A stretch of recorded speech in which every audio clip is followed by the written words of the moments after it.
هعمل معاكم النهاردة أحلى سمان مشوي ممكن تاكلوه، وكمان بتتبيلة تحفة. ونبدأ الطريقة ونقول بسم الله الرحمن الرحيم. أول حاجة هاتي أي كمية سمان أنت تحبيها، وهقول لكم أول حاجة هي طريقة تنظيفه. هتجيبي السمانة وتشيلي الرقبة بالراس بتاعتها، وتشيلي النهاية بتاعتها من تحت. وكمان علشان احنا هنشوي يبقى لازم نفتحه من الظهر، وتفتحيه تفرديه بيكون حلو جدا. وكمان لو عايزة تضربيه كده ضربتين بشاكوش البوفتيك يكون حلو جدا علشان يستوى بسرعة بالعظم بتاعه. مهم انك تحتفظي بالجلد، عشان الجلد ده بيدي للسمانة لما بتيجي تشويها بيديله طراوة بيكون. وتعالوا بقى نروح على الحوض، نحط بقى شوية ملح خشنة حلوة كده، كمان حوالي نص كوباية دقيق، وندعكهم كويس جدا جدا.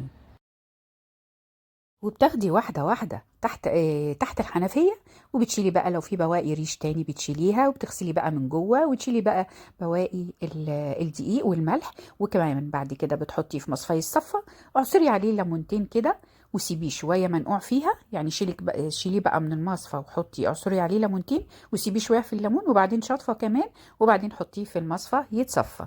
وحطيته بقى كده في المصفى. مهمة قوي طريقة الغسيل اللي انا قلت لكم عليها، علشان ما يبقاش فيه ريحة زفارة، لان السمان بيكون فيه ريحة زفارة شوية، فمهم ان انت تقضي عليها جدا. تعالوا بقى دلوقتي نبدأ خطوة التتبيلة. هجيب السمان وهجيب بولة كبيرة علشان أعرف أتبل فيها، وهحط السمان فيها. معايا مية بصلة أو بصلتين، ومعايا كمان معلقة صلصة بيتي هتحطيها على مية البصل وتقلبيهم. ومعايا هنا البهارات، معلقة ملح صغيرة ونص معلقة سكر، وكمان جوز الطيب. حطي كده حوالي ربع معلقة، معلقة كبيرة من المستردة، وكمان معلقة صغيرة من الزعتر. وبهارات الدجاج حطي منها نص معلقة.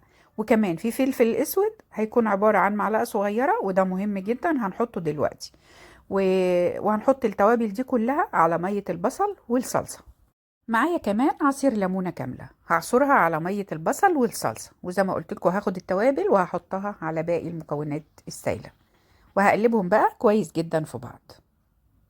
وهحط كمان معلقه المستردة، ما ننساهاش كان في معلقه مستردة.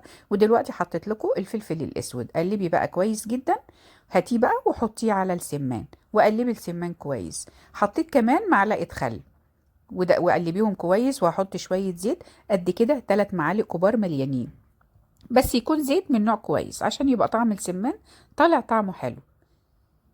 وقلبيه وسيبيه بقى في التلاجة من بالليل لغاية تاني يوم، أو أقل حاجة سيبيه 3 ساعات في التلاجة.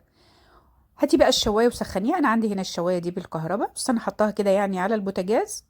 وسيبيها تسخن، مهم جدا الخطوه دي، سيبيها تسخن جدا جدا. وبعد كده انزلي بالسمان، وما تقلبيهوش غير اما تحسي ان هو اخد لون، علشان لو قلبتيه هيتقطع منك، ودي خطوه مش حلوه خالص. طب ما عندكيش الشوايه دي، هاتي جريل. اكيد كلنا عندنا جريل. ما عندكيش يا ستي، هاتي طاسه، ما فيش مشكله. طاسه بس تكون سميكه، يعني يكون سمكها تخين شويه، علشان تقدر تستحمل النار وتشوي لك السمان كويس. خلاص لما ياخد لون من على الجنب ده، وتتأكدي ان هو خد لون، اقلبيه بقى على الجنب التاني. تقدري كمان قبل ما تشويه اعملي له كده فتحات، او زي ما قلت لك دقيه بشاكوش البفتيك، علشان يبقى طري معاكي لما يخلص ما يبقاش جامد. ومهم قوي تيجي في الاماكن اللي هي زي الاوراق. طبعا بقول اوراق لكن هي صغيره جدا، وعند الاجنحه كمان الاماكن دي بيبقى فيها دم.